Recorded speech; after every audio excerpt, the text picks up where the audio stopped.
When I was a teenager, I got assaulted by my brother. When I was a teenager, my brother assaulted me.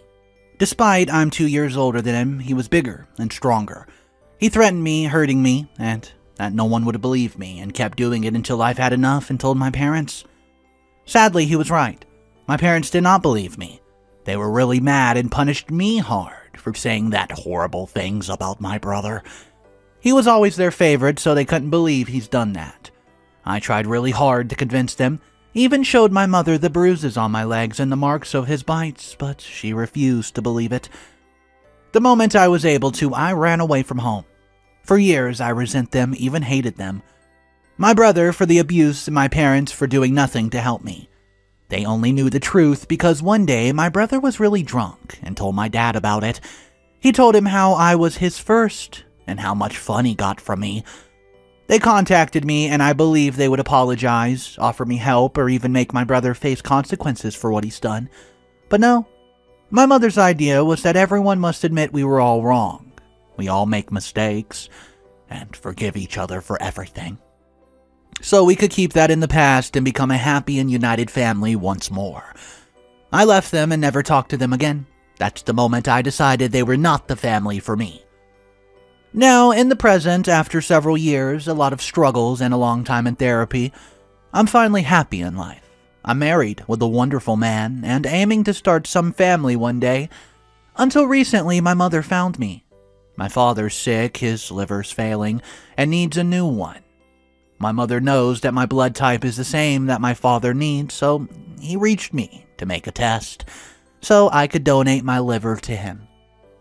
I looked her in the eyes and I told her no.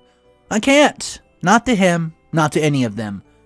She said that I owe him that, at least, that I was being an ungrateful daughter, that he's my father, and that the least I can do for family. That I have no right to be spiteful for a silly teenage mistake, and I was killing him for saying no. I tried to stay strong, I really did, until one day my brother contacted my husband. Beside telling him about my father's situation and how I said no, he told him lots of awful things and lies about me, saying how I used to be an easy one, a liar, that I offered myself to every man. He even lied on how I took advantage of him. He even mentioned details of my body that would be impossible to know in a normal situation. He pointed me as the worst scumbag that's ever lived. My husband did not know anything about my past. I told him that my family was abusive, but never told him anything to the extent. He didn't believe him, but he wanted to know the truth now and asked me my version. I broke down, started crying like never before while I told him everything. He hugged me all the time, making me feel protected. My mother and brother are still harassing me, trying to guilt me until I accept to do the test. They even demand me to apologize to them. My husband's helped me a lot with them, keeping them away. I feel like I'm back in my teenage years, feeling so scared, weak, vulnerable. I believed I've overcome that part of my life, but I see I haven't. Hey guys, Mr. Reddito here. So, we're opening up with a pretty heartbreaking story. I do have a complete update for you guys. It came out 13 days after the original post. I hope everyone's having a great day and great holidays. If you want to support the channel, go ahead and smash that subscribe button, as it's one of the best ways to support me. Also, you can check out my other channels directly below in the description. Let's see what's going on 13 days later with this update. I want to thank all of you. This last few days have been absolutely terrifying. Lots of things have happened, and I don't know where to start. I felt weak and defensiveless, and I was about to break multiple times. But all you support helped a lot. Helped me comprehend I'm not the monster here. That they had no right of anything from me. Having people tell me almost every day that they're the evil ones, and the support of my husband had made me very strong. I don't know how to say thank you enough to all of you. After reading your comments, I tried to take all your advice. I asked to talk to them, to get information and maybe some recordings. My husband stayed at my side all the time. Things that my mother hated, saying multiple times that he had nothing to do there, that this was only a family issue, that she doesn't recognize him as my husband, because we never married on their community's church. But I told them he's with me, even if they don't like it. They weren't lying. My dad's dying, and is way worse than I thought. He needs my liver ASAP. And apparently I was their last option. They believed that I would bend and do anything they ordered the moment they contacted me, just as I used to when I was that same child they abused. But not anymore. As some suggested, I started to record every single conversation with my phone. I tried to make them admit about the abuse and their role in it, but it was meaningless. Mom just kept saying that never happened, it's all lies, I'm insane, and only want to hurt the family. I even told my dad that I would take the test if they helped me, to testify or sign a document saying what my brother did, but again, it was useless. Mom keeps saying that never happened and I was lying, and Dad, he acted like I insulted him, saying things like, "How dare I try to extort them with something like that I should be ashamed for everything I did to them. And that I should be the one kneeling in front of them, begging for forgiveness and offering everything I had to save his life, even if it meant my own." After everything that transpired, even in that situation, they still believe I'm the problematic child they've always claimed I was. What they still had authority over me, and that I owe them this. I was done, and right after that, I told them I'm doing nothing. They have no right to ask me for anything, that I don't consider them my parents since they've enabled my brother to abuse me. My husband and I left them, but all the way to the car my mother followed us, yelling at me for killing my own father. She even quotes the Bible saying, "I should obey my father and mother, but looks like I want to add another sin to my list." Since then, the harassment became increasingly worse. I'm getting calls every day, lots of awful text messages calling me selfish, calling me a murderer. I tried my best to keep a look strong, but I've been breaking in tears every day in the shower. It hurts. We tried for the restriction order, but it's going to be stupidly slow, as they don't believe I'm in any immediate risk. And because it's December, people don't do much on these days. But my breaking point arrived 2 days ago, when my mother called again. I'd take all the calls and record them, try to save something up to help me, in case she said something or admitted that my brother did. But this time, she went right to hurt me. She always knew how to hurt me, what buttons to press. She told me a lot of awful things, like how they told everyone in the community that I ran away because I was an addict, and became a prostitute, that I was ashamed, that I'll burn in hell for killing my dad. For lies and turning my back on the family, she told me how I was a broken merchandise, that no one would ever really love me for not being pure. That, quote, that man, yeah, the dude she's referring to as my husband, would use me, get bored and leave me like the trash that I am on the side of the road, and that every man would do the same.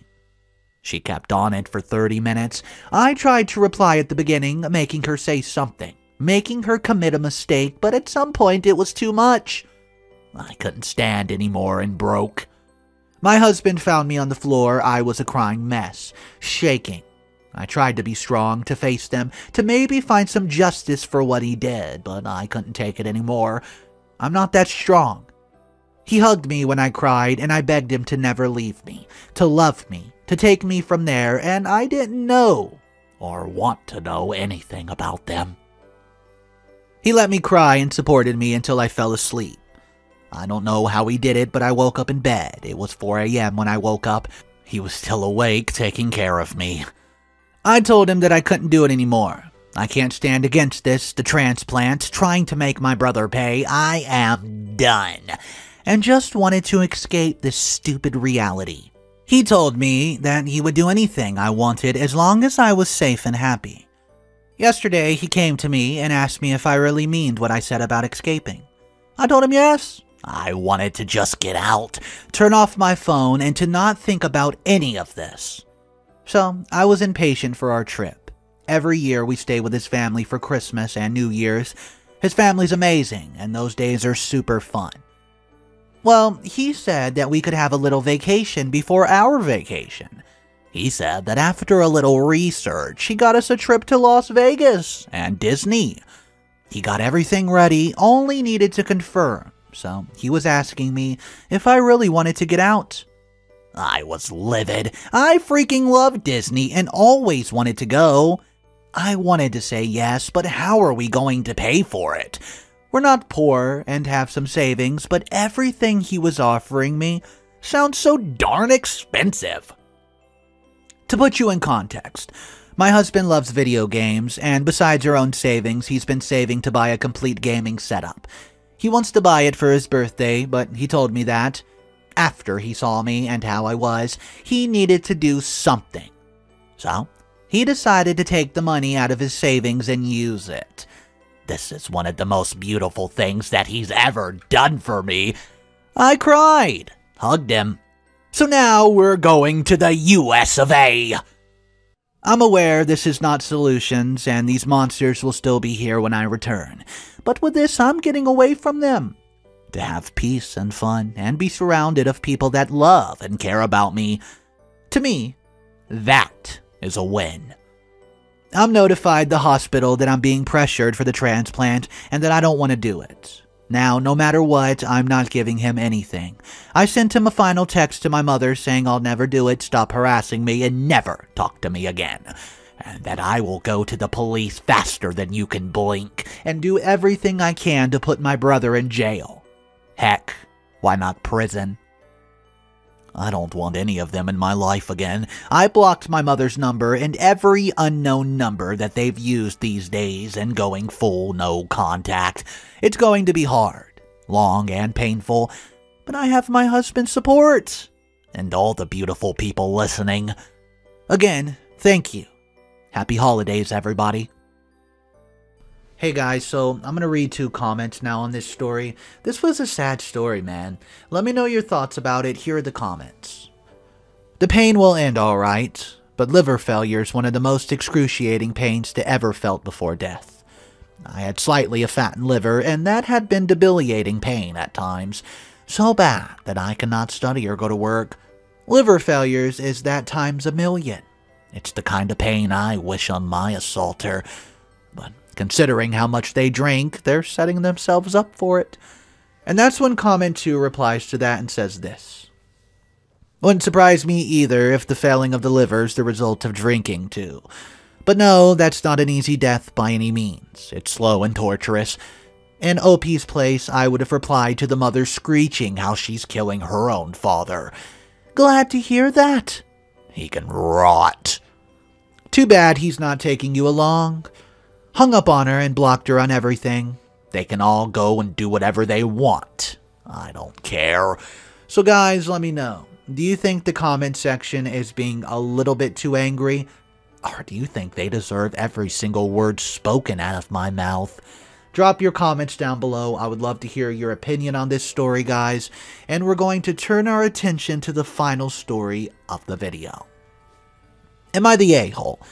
I don't want to go to my sister's wedding because, well, it's early in the morning, and I'm an insomniac.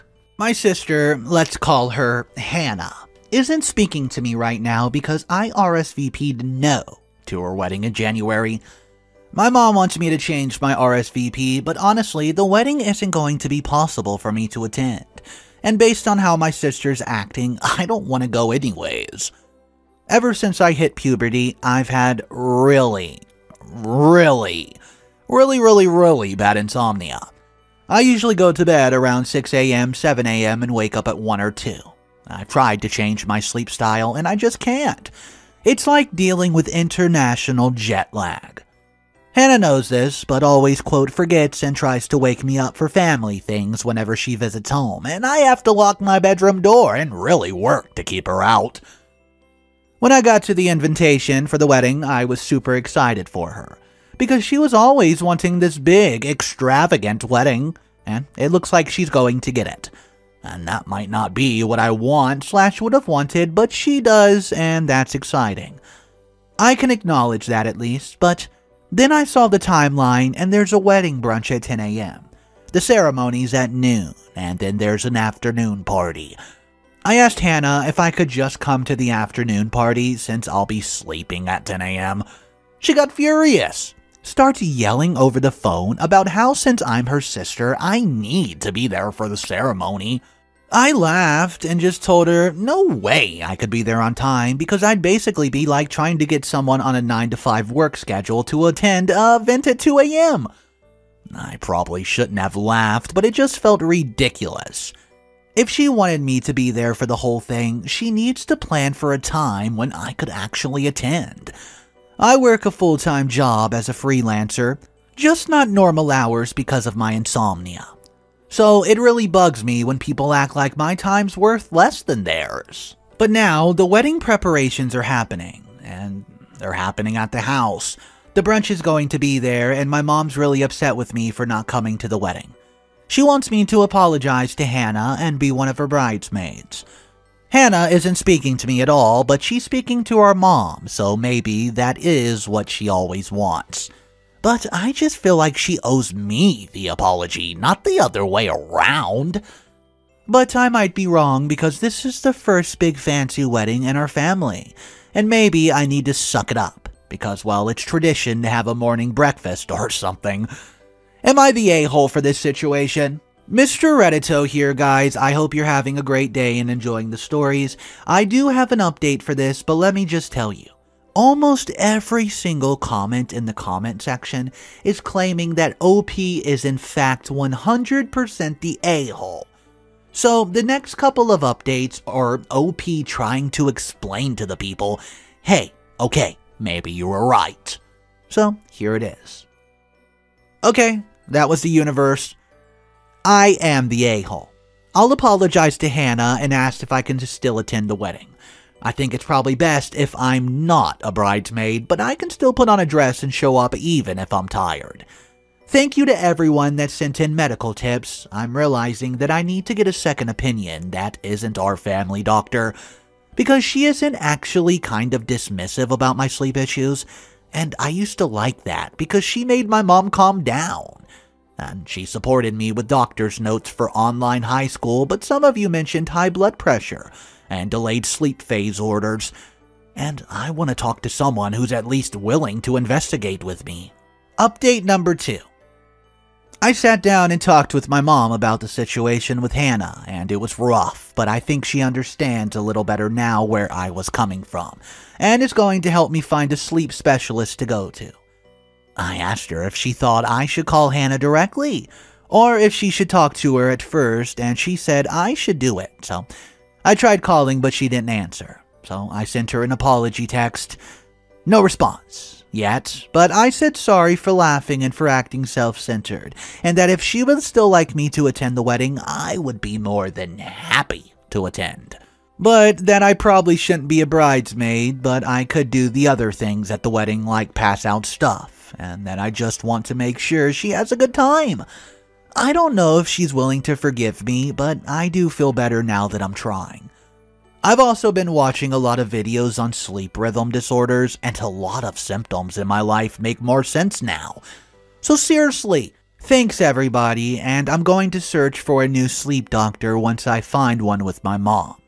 Hey guys, Mr. Reddito here again. So, I thought this story was over, but that's when I came across the update that came out just a little bit after the original post.